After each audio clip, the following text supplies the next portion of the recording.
Hello and welcome all the near and dear students. Welcome once again in our YouTube channel, in our YouTube video. તો આ YouTube ના માધ્યમથી જે આપણે અભ્યાસ કરી રહ્યા છીએ બરોબર, એમાં તમામ વિદ્યાર્થી મિત્રોનું સ્વાગત છે. આપણે છેલ્લે એડિટિંગનો મુદ્દો છે ચર્ચા કરતા હતા, એમાં આપણે આર્ટિકલ વિશે ચર્ચા કરી છે. આપણે લખીએ બધા મુદ્દા. પહેલો મુદ્દો ચર્ચા કરી હતી આર્ટિકલ, બીજો હતો ઇનડેફિનેટ પ્રોનાઉન્સ,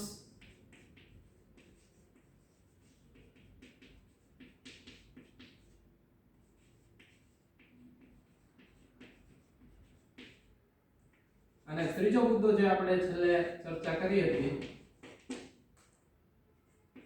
એ relative pronounce.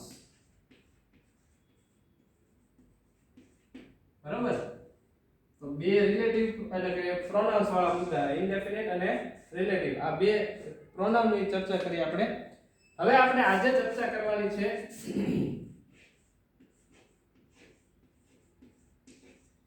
Phrase preposition.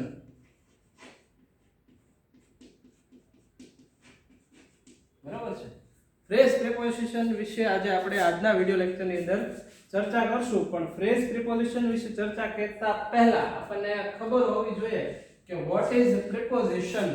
Preposition કોને કહેવાય એ આપણને ખ્યાલ હોવી જોઈએ. પ્રિપોઝિશન ઘણા બધા છે. આપણે જ્યારે રિલેટિવ પ્રોનાઉન વિશે ચર્ચા કરી ત્યારે પણ આપણે જોયું હતું કે જ્યારે જે તે રિલેટિવ પ્રોનાઉન પ્રિપોઝિશન સાથે ભળે છે અથવા પ્રિપોઝિશન સાથે આવે છે તો એ પ્રિપોઝિશનનો અર્થ એની અંદર ભળી જાય છે. બરોબર, વિથ whose, in whose છેલ્લે જે આપણે જોયું એની અંદર જોયું હતું. બરાબર, છેલ્લા વિડિયો લેક્ચરની અંદર આપણે એવી ચર્ચા કરી હતી. તો પ્રેપોઝિશન એટલે શું? What is preposition? તમને ઘણાને ખ્યાલ હશે, પણ પ્રેપોઝિશન ઇટસેલ્ફ સેડ, બરાબર, કે જે એનો સ્પેલિંગ છે એ પોતે જ એની વ્યાખ્યા કહે છે.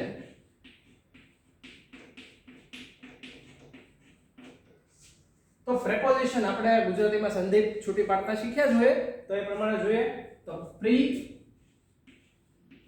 Plus position. બરાબર, પ્રી એટલે શું? તો કે પહેલા. તમે ફોર એક્ઝામ્પલ સિમ કાર્ડ તમે ખરીદો તો એ સિમ કાર્ડ ની અંદર પ્રીપેડ અને પોસ્ટપેડ આવે. તો પ્રીપેડ માં શું હોય તો કે પહેલા તમારે બેલેન્સ પુરાવાનું, બરાબર, જે તે જેટલા રૂપિયાની જરૂરિયાત હોય એ પ્રમાણે નેટ પેક કરાવો કે પૈસા વાપરવા મળે. બરાબર, જેટલું રિચાર્જ તમે કરાવો એ પ્રમાણે તમને પૈસા વાપરવા મળે.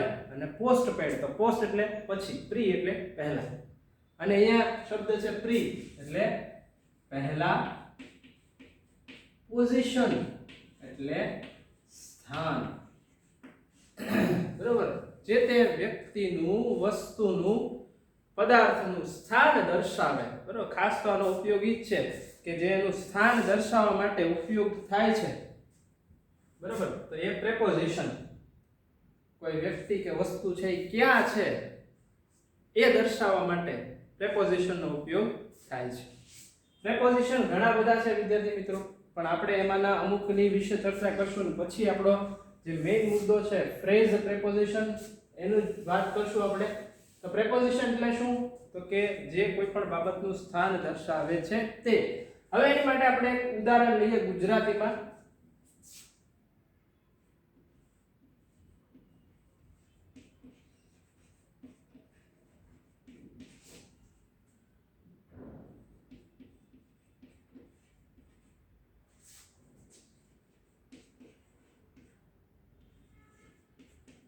આમાં માત્ર એક ને એક જ પ્રેપોઝિશન છે. તો ઈ પ્રેપોઝિશનનો ઉપયોગ થાય એની માટે આપણે જોઈએ તો આ વાક્યમાં તમને કઈ અર્થ સભર વાક્ય લાગે છે કે વિદ્યાર્થીઓ ક્લાસ બેઠા છે? કઈ ખૂટતું એવું લાગે છે ને? શું ખૂટે છે? તો કે પ્રેપોઝિશન ખૂટે છે. બરાબર, માં ક્યાં બેઠા છે? ક્લાસમાં બેઠા છે. બરાબર, કે students are in the class. બરાબર, કે વિદ્યાર્થીઓ ક્યાં છે? તો કે ક્લાસમાં છે. તો આ બધા જે શબ્દો વપરાય છે, in, on, above, at, across, બરોબર, આ બધા શબ્દો શું છે? પ્રેપોઝિશન છે, એ દર્શાવે છે. તો આવા પ્રેપોઝિશન વિશે આપણે થોડી ચર્ચા કરીએ અને પછી ફ્રેઝ પ્રેપોઝિશન, કારણ કે પ્રેપોઝિશન છે જે તે વ્યક્તિનું કે વસ્તુનું સ્થાન દર્શાવે છે અને ખૂબ જ વાક્યમાં જરૂરી પણ છે. તો પ્રેપોઝિશનમાં પહેલું પ્રેપોઝિશન છે આપણે જોઈએ, અમુક જ જોશું, દરેકે દરેક પ્રેપોઝિશનની અહીંયા ચર્ચા નહીં કરી, કારણ કે આપણો મેઇન મુદ્દો છે એ છે ફ્રેઝ પ્રેપોઝિશન. ઓન, બરાબર, ઓન જે પ્રેપોઝિશન વપરાય છે તેનો અર્થ થશે ઉપર. હવે કોઈ પદાર્થ જ્યારે અન્ય પદાર્થને અડીને ઉપર હોય, એક પદાર્થ બીજા પદાર્થની ઉપર અડીને હોય ત્યારે આ પ્રેપોઝિશનનો ઉપયોગ થાય છે.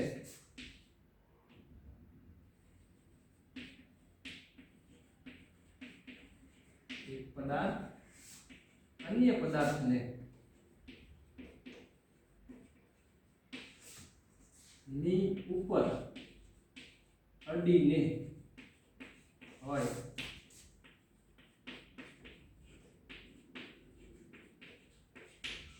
ક્યારે ઉપયોગ થશે? તો કે જ્યારે એક પદાર્થ બીજા પદાર્થની ઉપર અડીને હોય ત્યારે, બરોબર, જે ફિઝિકલ ટચ છે એ જરૂરી છે, એ હોવો જોઈએ.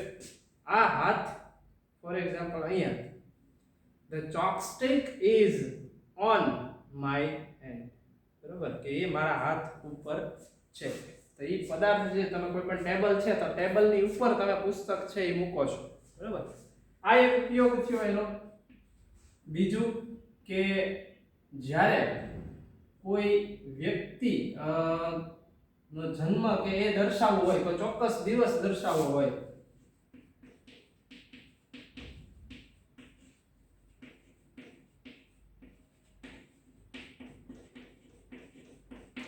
બરોબર, કોઈ ચોક્કસ દિવસ દર્શાવવા માટે પણ ઓન નો ઉપયોગ થાય છે. For example, Gandhiji was Born on 2nd of October, અને જે એની સાલ, બરોબર, આવતી હોય એ મુજબ. ફોર એક્ઝામ્પલ, મારી જ વાત કરું, હવે આના આપણે ઉદાહરણ જોઈએ તો એક પદાર્થ અન્ય પદાર્થની ઉપર અડીને હોય એવી તો કયું કે the book is on the table. તો અહીંયા ઓન પ્રેપોઝિશન વપરાશે કારણ કે પુસ્તક છે એ ટેબલ છે તો ટેબલની ઉપર જ હશે ને, તો એ ટેબલ સાથે એનો સ્પર્શ થાય છે. એક પદાર્થ બીજા પદાર્થને અડીને હોય ત્યારે, એટલે the book is on the table. પછી બીજું તો કે કોઈ ચોક્કસ દિવસ દર્શાવવા માટે, તો he was born on 4th August 1992, બરાબર, કે તેનો જન્મ 4 ઓગસ્ટ 1992 માં થયો હતો. તો જ્યારે કોઈ પણ વ્યક્તિની વિશે વાત કરવી હોય તો એનો કોઈ ચોક્કસ પર્ટિક્યુલર દિવસ દર્શાવવો હોય તો ઓન નો ઉપયોગ થાય છે. આવી રીતે આ પ્રિપોઝિશન આપણે જોયું ઓન, બરાબર. આના બીજા કોઈ ઉપયોગ નથી. જ્યારે કોઈ ઓબ્જેક્ટ બીજા ઓબ્જેક્ટની ઉપર હોય ત્યારે ઓન નો ઉપયોગ થાય. હવે આના જેવું જ બીજું જે પ્રિપોઝિશન છે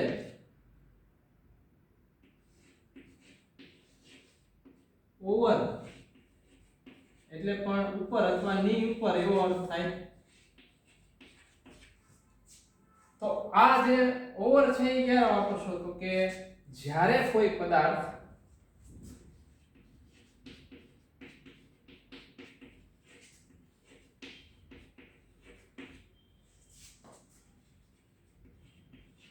અન્ય પદાર્થ પરથી આડી રેખામાં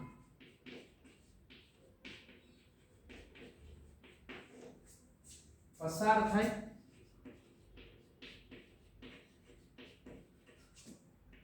ત્યારે ઓવર,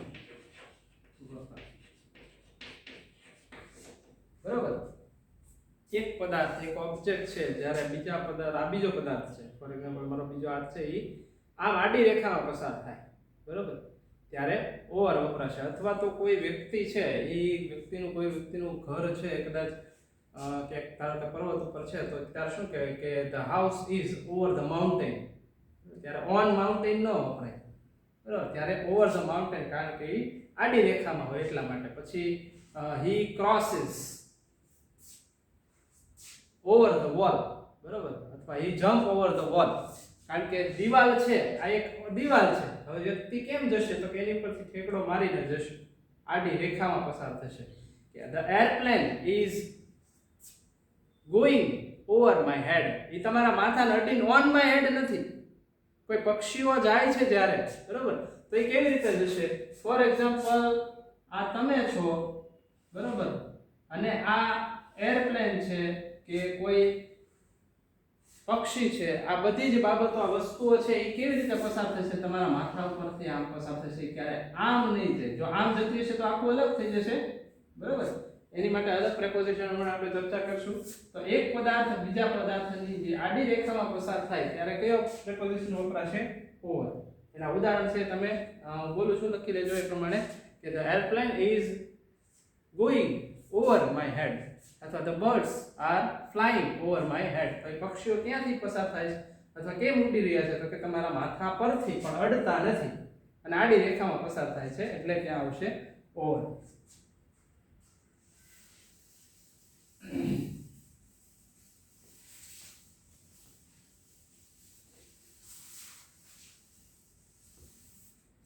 તો આવો તો ઘણા છે પ્રેપોઝિશન. જો આપણે બધાની ચર્ચા કરશું તો પ્રેપોઝિશન માં જ બધું પતી જશે, પણ 3 થી 4 તો જે અમુક ખાસ વપરાય છે એવા ચર્ચા કરી લઈએ. ઇન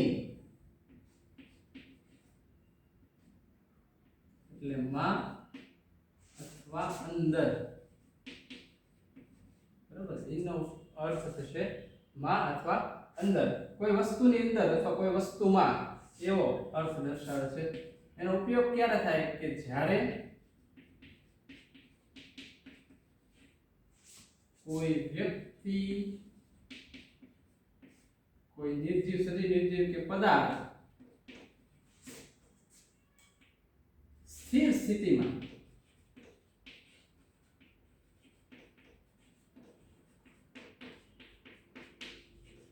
હોય, બરાબર. હવે ક્લાસરૂમ છે, અથવા તમે જ્યાં બેઠા છો, ઘર એનો રૂમ છે, તો એની અંદર તમે છો, બરાબર. તો એવી પોઝિશન કે કોઈ વ્યક્તિ અથવા તો કોઈ વસ્તુ, બરાબર, કે એની અંદર હોય, એમાં હોય, ત્યારે ઇન નો ઉપયોગ થાય. પછી બીજું તો કે સ્થળ, ચોક્કસ સ્થળ,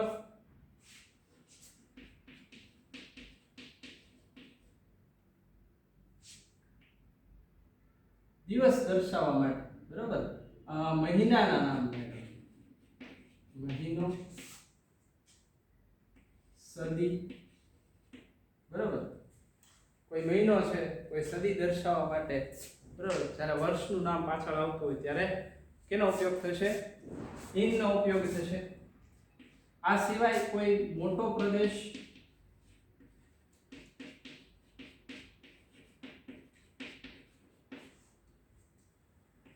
કે સ્થળ જ્યારે દર્શાવવાનું હોય, બરાબર, તો ત્યારે ઇન નો ઉપયોગ થશે. ઉદાહરણ જોઈએ આપણે એટલે ખ્યાલ આવશે. ઇન કે જ્યારે કોઈ વ્યક્તિ, પદાર્થ સ્થિર સ્થિતિમાં હોય, તો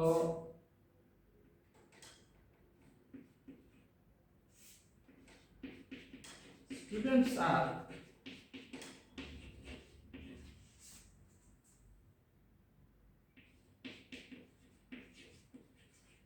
studying in the class. વિદ્યાર્થીઓ ક્લાસમાં અભ્યાસ કરી રહ્યા છે. અત્યારે તમે ઘરે અભ્યાસ કરી રહ્યા છો, પણ students are studying in the class. ક્યાં? તો કે ક્લાસરૂમની અંદર, ક્લાસમાં અભ્યાસ કરી રહ્યા છે. ચોક્કસ મહિનો કે સદી જ્યારે દર્શાવવાનું હોય, એ સમયગાળામાં, એવું જ્યારે કોઈ ટાઈમ, પર્ટિક્યુલર ટાઈમિંગ છે તમારે દર્શાવવું છે, તો he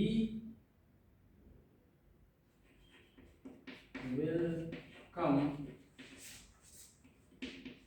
in July, કે તે જુલાઈમાં આવશે, એટલે જુલાઈ મહિનામાં આવશે. તો અહીંયા મહિનો આવ્યો, બરાબર, તો ઈન આવે એટલે વર્ષ હોય, સદી હોય તો પણ ઈન આવશે. પછી કોઈ મોટો પ્રદેશ દર્શાવવાનો હોય તો he lives in મુંબઈ, તે મુંબઈમાં રહે છે, બરાબર. તો ત્યારે પણ ઈન વપરાશે. જ્યારે નાનો પ્રદેશ હોય, બરાબર, આ તો મોટા પ્રદેશની વાત કરી, પણ નાના પ્રદેશ કોઈ ગામડું હોય કે એવો કોઈ નાનો પ્રદેશ દર્શાવવાનો હોય, બરાબર, તો ત્યારે શું લખવાનું થાય તો એટ લખવું પડે, બરાબર. નાના પ્રદેશ માટે એટ અને મોટા પ્રદેશ માટે કોઈ મોટા સ્થળ માટે ઇન વપરાશે. આવા પ્રેપોઝિશન છે એ તમારે એનો અભ્યાસ કરવાનો છે. બીજા ઘણા છે, આપણે એવું લાગશે તો એક એનો પણ અલગથી વિડીયો જોઈશું, બરાબર. આખો ખાસ પ્રેપોઝિશન જેમાં બધા જ પ્રેપોઝિશનની ચર્ચા થતી હોય. હવે આપણે જોઈએ ફ્રેઝ પ્રેપોઝિશન વિશે થોડી ચર્ચા કરી લઈએ.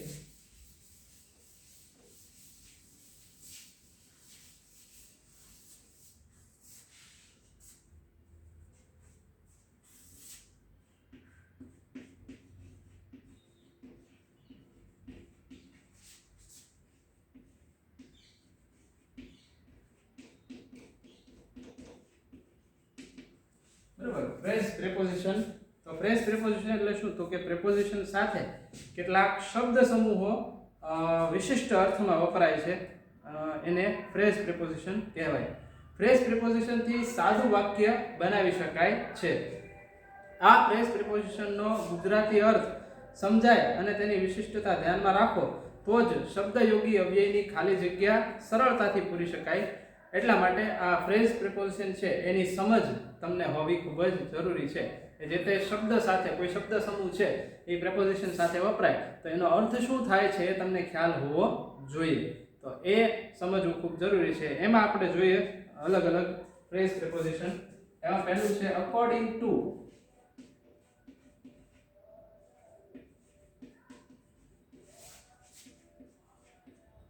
એટલે ના મુજબ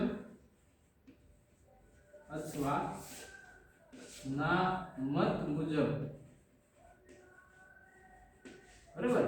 આ ફ્રેઝ પ્રિપોઝિશન જે છે અકોર્ડિંગ ટુ એનો અર્થ શું થશે તો કે ના મુજબ અથવા ના મત મુજબ. તો સામાન્ય રીતે અકોર્ડિંગ ટુ પછી વ્યક્તિનું નામ કે report, news, opinion, time table, rules જેવા નામ આવે છે. તો આ બાબત આપણે લખી નાખીએ.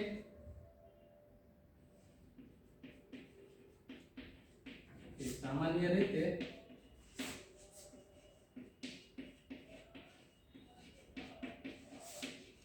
અકોર્ડિંગ ટુ પછી વ્યક્તિનું નામ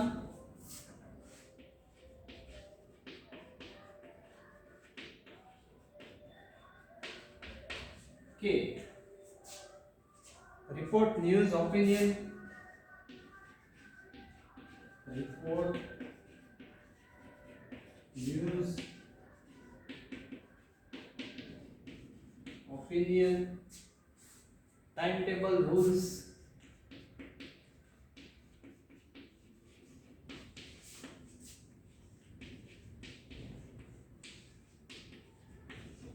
જેવા શબ્દો આવે છે.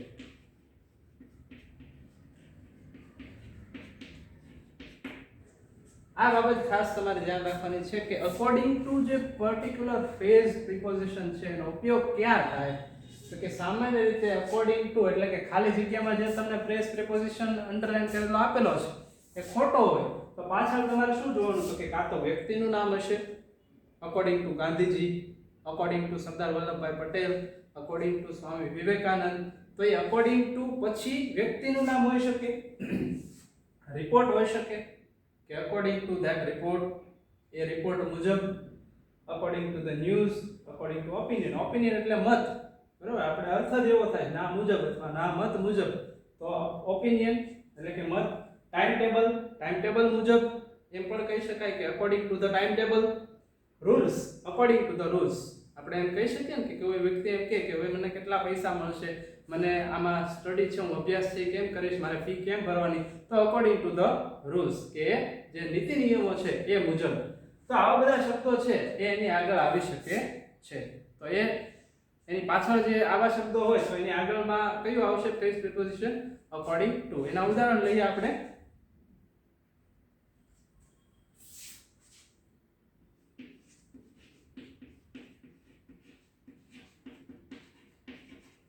According to Nanak, God is only one. ગુરુ નાનકની જે વાત કરી છે, બરાબર, કે according to Nanak God is only one. પછી report, according to weather report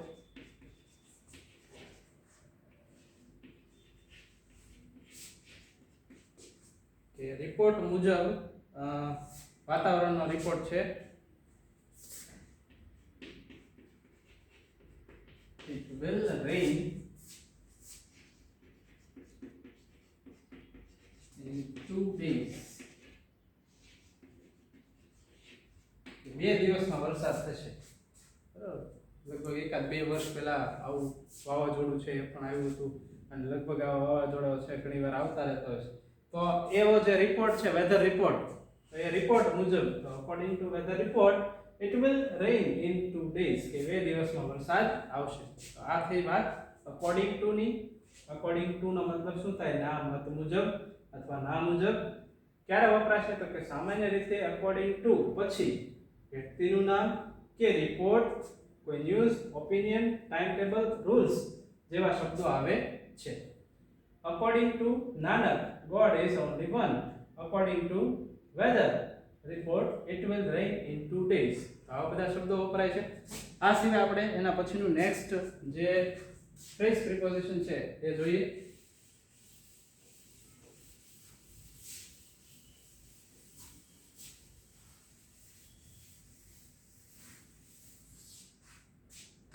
એ છે with a view to.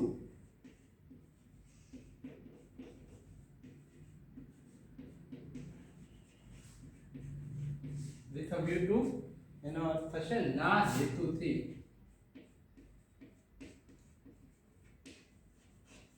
બરાબર, હેતુ એટલે કે પર્પઝ. કોઈ પણ પર્પઝ દર્શાવવા તમારે કદાચ કોઈ ફંક્શનમાં પૂછાય તો આવો શબ્દ પણ તમે ઉપયોગ કરી અને વાક્ય બનાવી શકો છો. બરાબર, તો with a view to એના જેવું જ બીજું છે એની સાથે એની જેવું વપરાતું in order to. બરાબર, એનો પણ અર્થ થશે ના હેતુથી અથવા તો purpose, to showing purpose. Purpose દર્શાવવા માટે આ શબ્દનો ઉપયોગ થતો હોય છે, તમે કરી શકો. પણ આ બંનેમાં ખાસ બાબત એમાં ધ્યાન રાખવાની શું છે?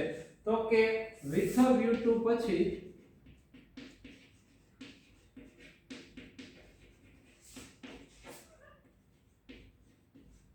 હંમેશા ક્રિયાપદનું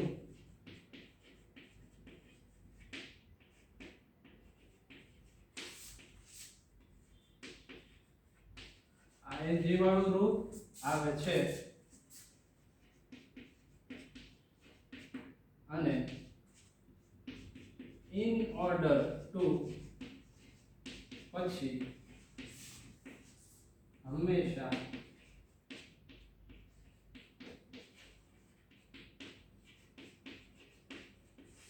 ક્રિયાપદનું મૂળ રૂપ આવે છે. આ બંને જે ફ્રેઝ પ્રિપોઝિશન છે એ એક જ બાબત દર્શાવે છે. શું દર્શાવે છે? તો કે એ હેતુ દર્શાવવા માટે એનો ઉપયોગ થાય છે. If you want to show any purpose, બરોબર, જ્યારે તમે હેતુ દર્શાવવા માંગો છો ત્યારે આ બંને ફ્રેઝ પ્રિપોઝિશનનો તમે ઉપયોગ કરી શકો છો. વિથ અ વ્યૂ ટુ નો પણ ઉપયોગ કરી શકો અને ઇન ઓર્ડર ટુ નો પણ ઉપયોગ કરી શકો. પણ એમાં કન્ડિશન શું છે ખાસ સમજવા જેવી બાબત? તો કે જ્યારે તમે વિથ અ વ્યૂ ટુ નો ઉપયોગ કરો છો, જો ધોરણ 12 ના વિદ્યાર્થીઓ છે એને ઘણીવાર with a view to, in order to વાળા વાક્યો બનાવવાના હોય છે, અથવા તો જ્યારે વૈકલ્પિક જે પૂછાય છે ફંક્શન એની અંદર આવી બાબત ખાસ નોંધનીય છે કે વિથ અ વ્યૂ ટુ પછી શું આવશે? તો કે હંમેશા ક્રિયાપદનું ing વાળું રૂપ જ આવશે. બરોબર, જો એમાં એવું ના હોય તો એ વાક્ય ભૂલ ભરેલું છે. ઇન ઓર્ડર ટુ પછી શું આવશે તો કે હંમેશા ક્રિયાપદનું મૂળ રૂપ છે એ આવે, કારણ કે ટુ ઇન્ફિનિટિવ છે એના પછી V1 આવશે. બરોબર, તો એના ઉદાહરણો છે આપણે જોઈએ.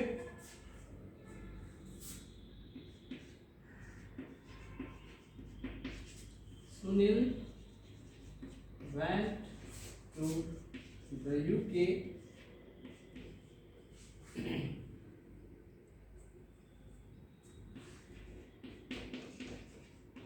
with a view to earning money.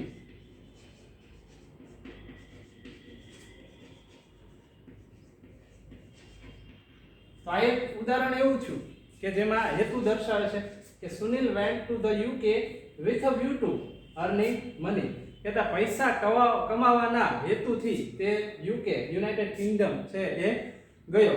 હવે આનું આ જ વાક્ય છે એને તમારે ઇન ઓર્ડર ટુ વાપરી અને તમારે લખવું હોય તો કે Sunil went to the UK in order to earn money. તો અહીંયા અર્નિંગ જે ક્રિયાપદ છે એ શું થઈ જશે?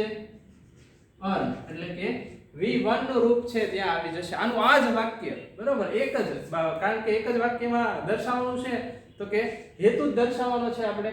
તો એ હેતુ દર્શાવવા માટે ઇન ઓર્ડર ટુ અને વિથ અ વ્યૂ ટુ બંને વપરાય છે, પણ ખાસ કન્ડિશન તો કે વિથ અ વ્યૂ ટુ સાથે વર્બ ing અને ઇન ઓર્ડર ટુ સાથે V1. આ બાબત ખાસ ધ્યાન રાખજો. આપણે બે ફ્રેઝ પ્રિપોઝિશન ની આજે ચર્ચા કરી. નેક્સ્ટ લેક્ચર ની અંદર બીજા ફ્રેઝ પ્રિપોઝિશન વિશે ચર્ચા કરશું અને વધારે વિગતવાર એમાં સમજવાનો પ્રયત્ન કરશું. Okay, thank you.